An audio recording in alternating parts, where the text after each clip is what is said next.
Man, this week has been wild. We're 28 days deep into a full blown government shutdown and people are hurting.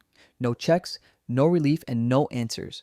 The Senate has voted a dozen times to reopen the government, and every single time, it's failed. You got federal workers missing paychecks, lining up at food banks, trying to figure out how to feed their families, while politicians argue about pride and policy. It's beyond politics at this point. It's a national disgrace. SNAP benefits, the thing that keeps 40 million Americans eating, could run out this week. Think about that. Families that depend on help to buy food just left hanging. Meanwhile, the president's overseas, and nobody's at the wheel here at home. It's like a storm with no captain. And speaking of storms, literally, while all this is happening, the Caribbean is getting destroyed by Hurricane Melissa. Overnight, it exploded into a Category 5 monster, 175-mile-per-hour winds, the strongest storm on the planet this year. Jamaica is taking the hit of its life. Mandatory evacuations, floods, landslides, people boarding up their homes, not knowing if they'll still have one by morning.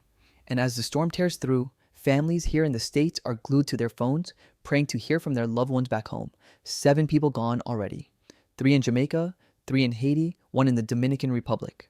And the numbers might keep climbing. Recovery could take months, maybe years.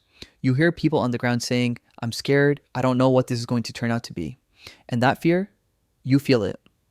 And while the world's spinning out of control, we got another storm of a different kind. Wells Fargo paying $85 million for faking diversity interviews. Think about that. People of color getting called in for job opportunities that were already filled, just so the company could say, "See, we're being inclusive." They settled the case but denied everything, because that's what corporations do. Settle, pay off, move on, and keep it pushing. And if that wasn't enough, while the world's falling apart, we're out here arguing about pumpkin spice. Yeah, pumpkin spice. A flavor that somehow turned into an $800 million business while families can't even afford groceries. Some people are over it, others are obsessed, and it's like, is this what the world's come to? Shutdowns, storms, fake equality, and pumpkin spice lattes trending on the same feed? Maybe that's just how life works now. Disaster and distraction, hand in hand. But if there's one thing we can do, it's care.